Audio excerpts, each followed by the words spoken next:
Hi, Peter. Good morning. Hi, Daniel. Hey, to start, many of the clients that we have with chronic fatigue syndrome and long COVID or all these other labels, they felt misunderstood, not not heard, not seen before they joined us. What do you think is it that we do different? Well, I think actually I like the statement because I felt quite the same. I saw many doctors. I tried many things you can swallow, like pills and stuff, and nothing helped. And this program changed my perspective on healing. And I think what we are doing different is, we focus on the emotional body, um, which every human being has on this planet, but especially in our Western culture, we forgot about it. It's like a lost knowledge, but it's still there. It's still out there, and I think the release program collected a lot of those lost information, and it's a program that everyone can just start. Not only with fatigue syndrome, it could be for everyone, but I think you need a kind of pressure that you are feeling not good, and then you tried everything else, and then you will be ready to start to work on your emotions. Interesting. So let's start then with another bold statement. Did you know that suppressed emotions can cause the symptoms from chronic fatigue syndrome and long COVID and fibromyalgia?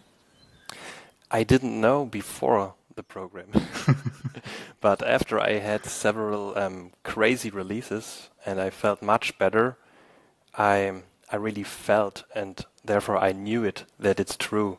I didn't need scientific proof because there's still no proof out there, and I'm not sure if we can ever prove everything what is going on in our body, but I felt it through, and I think this was the game changer and the turning point in my perspective. Yeah. So when a client feels unheard or unseen, there's also an emotional feeling related to that, right? And we acknowledge that feeling and we stay with that feeling for a while, and then the emotion can dissolve, and then we can actually work with the root issue. Maybe it's just a secondary issue. So after because we recorded a recovery interview together, also with Antonia together, and then after the interview, I asked you if you would like to become a coach for us.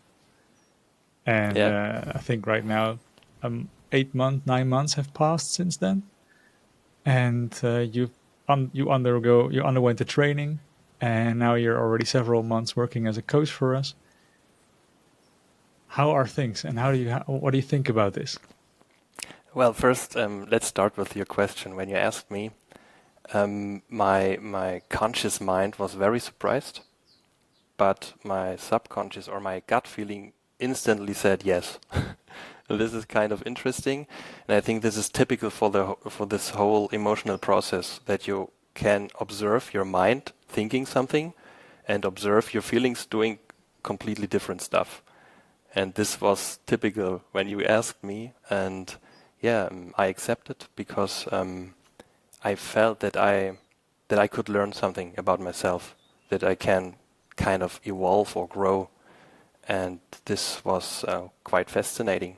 And I think the training was quite tough because we were completely honest to each other, and new layers of emotions just came up. So just the training was interesting enough. And since then, I think since March or February 2025, I had my first clients, and I really like it. It's something I can learn something from every client, actually. Could you more or less tell us how a coaching session goes, and what people can expect, and why everything is related to chronic fatigue syndrome and those labels? Yeah. I think I would say the default standard coaching session consists of 3 parts. And in the first part, we do a check-in, and then how we feel, basically how the client feels, but some clients ask me how I feel, and then I will answer this too. And then we have a little talk about their life, their symptoms, their current issues. And from that part on, I can already see or feel what is going on, what is emotionally bothering them. And so I write down some trigger words and sentences related to these topics. And after 20-25 minutes, we do a guided meditation. It's more or less, it can be inner child work, but there's a lot of safety. It always depends on the client how he or she feels. Is the client on arousal, or are they already very calm? It will be some kind of individual guided meditation with their topics. But nobody has to be afraid, because they can always say, I don't want to go there, I don't want to delve into my body, that's too much for me right now. Then we just do safety and acceptance of the situation, of the symptoms. Just maybe finding a sweet spot where the body feels good. And after that, the last 5 to 10 minutes, we do a little wrap up. And because as a coach, I don't want to tell them what to do. This is quite important. I serve as a mirror. So they, like you said, the questions you don't want to ask yourself, but someone else can do this for you. And this will trigger you and your emotions. So in the last 10 minutes, I say how I experienced that session. I tell them what can possibly happen after the session, because this is, I think, something quite common, that there will be an increasing of symptoms, for example, because something was triggered, even if we didn't have a release in the session. But some days after, the emotions come up. And then normally you feel worse, and this is quite normal. And I try to explain that so that they can ease their mind and say, okay, subconscious, it's okay. I know what's going on. I'm not freaking out. I just allow everything that comes up. And I think this is some kind of standard coaching session. But I had several sessions where clients just wanted to talk. And that's okay too, because the body shows you when it's ready to release or to bring up emotions. And if it's not happening during the session, that's okay too. We don't want to force anything, because forcing something was always the problem in the first place. That's why people are stuck with their emotions. And so it can also be a really chilled talk. So I ask questions like, what would you do if you don't have any symptoms anymore? What do you really like in your life? And imagine a place you want to be right now, something like that. So to increase the feeling of joy and safety. Thank you. And you mentioned safety quite a few times. Why do you take that as a big part of your work? Because actually I think it's the most important place to start from in the emotional work. Because without safety, the subconscious blocks the suppressed emotions. And why those chronic like chronic fatigue syndromes or other diseases, why they arise, is because we didn't feel safe for 20 or 30 years, I don't know, for a long period of time. We were always in the fight or flight mode, and now the stress bucket is full, and we need to feel safe in order to release all of that stuff. And if we don't feel safe, if we are stuck in our mind, and the subconscious suppresses all those emotions, we can't release it. We literally can't reach it. It's like stored away, like in another universe. And that's why it's so important to feel safety. Not to you can start with positive affirmations with your conscious, with your mind. You can say, I'm feeling safe, everything is fine. This would be the first step. But to really feel it, it's something completely different, and it's hard to reach there. And the first part of the program, the first third, is basically to feel safe, to calm down the nervous system. And people who are still on arousal on this really stressful level, they don't know that they are stressed. They don't see this. And it takes a lot of time to build up this safety. And then stuff can arise, and would be the second part, which is quite tough, because when safety arises, then emotions come up and you feel worse. Because the subconscious mind is triggered to put on new symptoms, and then you think, oh my gosh, what is happening here? I want to stop this. That's not good. I'm feeling worse. But this is actually what we want to do. And so the first two steps, they are really big and hard to fulfill. It's not, you cannot start with the release tools, because nothing will happen. You can do breathwork as hell and nothing happens. You need this connection to your emotional body, and safety is the first step. Thanks. I was actually just thinking a little bit about my own experience as a coach. I stopped working as a coach right now, so that you guys, there are four coaches now in the program, can work as a coach. But the first time that I managed to make a client feel safe enough to express their emotions, and I had to trigger the client a little bit as well, they became really symptomatic. It was a he. He became really symptomatic, and then after processing the emotion, like all the symptoms, flu-like symptoms, grogginess, brain fog, pain, they all disappeared within 20 minutes or something like that. I felt at that moment like I was a superhero. Do you feel like you are a superhero? Sometimes this happens, but actually, sometimes I also still have symptoms, and although I know all of that stuff, although I feel a lot of that stuff, it still happens. And I think this is important for me, so that I don't feel like a superhero, so that I know, okay, I'm still human. I'm not a guru or Buddha or something. It's still happening. It's all in process. And so I don't feel that much like a superhero, but it really brings me joy when I see that a client that never reached his or her emotions cries for 20 minutes and then is feeling this emptiness and just staring at the screen and asking, what just happened? And they look like a little child who is exploring natural laws for the very first time. Like being in a puddle of mud, or I don't know what, or in some kind of playing with water, for example. When you see children playing with water for the very first time, that's the expression clients have in their face. That, oh my God, there's another world and I never knew it before, and now I feel it. And this is a great moment. It gives me chills right now just to think about it. Wow. Yeah, that's so beautiful. And now I lost my next question already.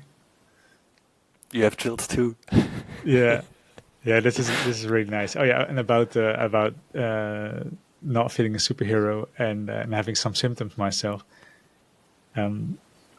It's I think it's important for people to know that this is not a sort of like an old school recovery program where you learn advanced tools to suppress your emotions and then feel better superficially. We are doing a sort of a process in which we follow the body's speed and its wisdom, and that we release layer by layer, and we're just trying to make this process smooth. But it doesn't mean that there is this goal of becoming symptom free. That no longer drives us. We just want to, whenever we just actually would like to welcome every new layer of stress that can give some symptoms and see how we can work with it. And that's a Yeah. completely different take on things. Yeah, it's a completely different take on life, actually, because I accepted it as a lifelong process, and I'm feeling much better than like 3 years before. Of course, something is happening. If I'm not feeling better, I wouldn't do it, I think. So there is something changing, of course. But yeah, as you mentioned, I think it's a way of life, and it's always in the process. And this is quite important to mention, I think. Yeah. Hey, and let's imagine that you have a coaching client who is actually quite scared for the session. And let's say it's a she, and she's afraid if she can actually make the coaching session, if she's able to talk, and she's actually very stressed because of that. Do you think that like how could you make her go through the entire coaching session with feeling calmer and positive and more energy at the same time? This happens, not often, but it already happened to me like 2 or 3 times, and with email ping pong before the session and everything, I really could sense the stress within the client. And the first thing I do is to write that everything's fine, and even if it's just for 5 minutes, that's fine too. And already to mention that this is not some kind of test. They don't need to be to perform. They don't need to perform in any way. They can. I don't care how they look. So they just have to switch on the session, and then we'll see from there. And if they do that, I think this is already half of the price, because then I would immediately start with some kind of meditation, with some kind of safety meditation, really calming down, and like things like feeling your body, your skin, hearing. It's like the Here Now Self meditation from the 4th module. And this normally, as I experienced it, this brings the client down, and then calms them down. Yeah, that calms them down. Sorry, and after that, something pops up, and they start to talk. I never experienced that a client was completely blocked. That never happened, because I think even if it's just in the digital world, they sense that there's some space that I hold for them, space that they never had before in the real life. And this feels so great, just be able to say everything you want, and you are not judged for it.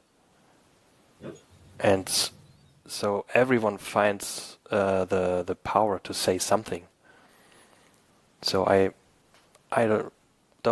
not afraid that this would happen one day, that after 10 minutes the client says, okay, I can't do it. Yeah. There are some severe cases, of course, who are bedbound and for whom it's really hard to follow, to hear acoustically. And this exists, but I think most, like 90% of the clients, they have the secondary anxiety. Oh my gosh, something's happening, fight or flight is powering. But a coaching session is really just like a gentle talk. Yeah. Yeah, in the beginning, when I was still figuring things out, I sometimes had coaching sessions with clients. I agreed with 30 minutes. But then over time, I realized that when I calmed them down, and when I felt very accepted, seen and heard, when every sensation was okay to be there, the stress response lowered, and suddenly they were like able to go longer, and they thought that they even had to go 1.5 hours or 2 hours because their energy was still there. So suddenly, out of nothing, they had energy just by this space of acceptance and calmness. Yeah, Yeah, that's it. And I think this is how to say, this is like kind of empowerment, because the client realizes that the energy is still there. I just can't reach it for now, but it's still there, and I want this energy back so badly. And it somehow it works with the coach, and the coach encourages me to go on with the program, because I can do this on my own. I can get my energy back. And this is something also very important for the release program, I think, that we empower people. It's not about me telling them what to do. It's about giving them the tools and the knowledge and the self-confidence that they can do it on their own. Because, like, I think almost every CFS case is a downward spiral, and we want to just reverse it to become an upward spiral. Like Teal Swan is saying, the better it gets, the better it gets. It's really like that. Yeah. And when you're in the spiral, it sometimes feels that you are at the exact same place, but much higher. Yeah. Yeah, that's it. This is a good image, that you feel, okay, I'm still here in the outside world. Nothing has changed, actually, but I'm feeling different, like another level of energy or something like that. Yeah. And I remember I got so many realizations in my own process, and then I wrote them always down.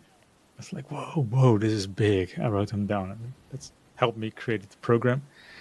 And then I wrote them down, and I was comparing that with stuff that I wrote like 3 months earlier. And it was the exact same sentence, but I understood it much deeper. Yeah. Yeah, that's so funny, because I'm a writer, actually. I'm writing novels and essays and stuff, and I'm reading my stuff from 3 years ago, and I thought, oh my gosh, I knew everything. This was me who was writing this, but I didn't understand. Yeah. So going back to the coaching sessions, some people email me and thinking that it's necessary to have coaching sessions. But before you said like they can do everything on their own, right? Yeah. Just to make that clear. Yeah, that's it. There might be at some point, there are some layers, they are hard to tackle, because they tackle the root cause and everything that you connect with your identity. So it's hard to go there, and the coaching can be useful, because I'm not judging, I'm the mirror, and I can trigger clients. So that's why I think I also had a coaching with you, Daniel, and you recommended me something I don't want to repeat now, because then people will do that, and this will not be that good.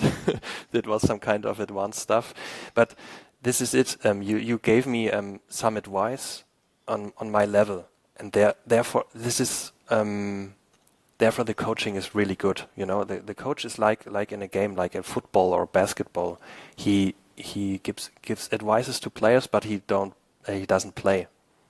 This is quite important. The players have to play the game, and so I think it's not necessary, but it can be helpful at some point when you feel stuck, and if you're there as a client, you will exactly know, okay, this is the point where I'm stuck. I can't reach much further. Now I need a little bit of help from the outside. And this is where the coaching comes into play. Thank you. So you're a coach, and you've had already quite a lot of coaching sessions. What was your best experience so far that you thought like, wow, this was amazing. I want to do this for the rest of my life? The best experience. That's hard, because there were several good experiences. But I had one woman who was not completely disconnected, but she believed in all that stuff, but she didn't feel it. And then I tried something, because I felt a lot of anger that was arising, and I thought, okay, we will go on this anger trip, and I told her to take a pillow, maybe she needs to scream or something. But from the anger, we reached an inner child. that felt a lot of loneliness and grief and stuff. And then she cried for like 20 minutes. And I didn't see that one coming. That was really crazy, because a lot of emotions are kind of multi-layer emotions. There is a lot of stuff going on, and when you from one emotion you can easily come to another one, and then you have multiple releases during one session. And normally I don't see this coming.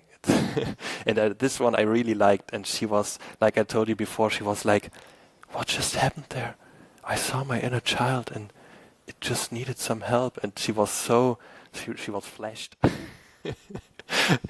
And yeah, and another interesting experience is with a man that I'm coaching for quite a while now. We had several coaching sessions, and every time he books me again, I think, oh my gosh, what should we do this time? I can't tell him much more, but it's not necessary, because he only needs this mirror, this projection I can give him. And he also cried, but almost every time he just needs to laugh. And this is so hilarious, because I need to laugh too, and then for 10 minutes we're just laughing. And I like it because it's also a release, but it's a nice release, laughing is cool.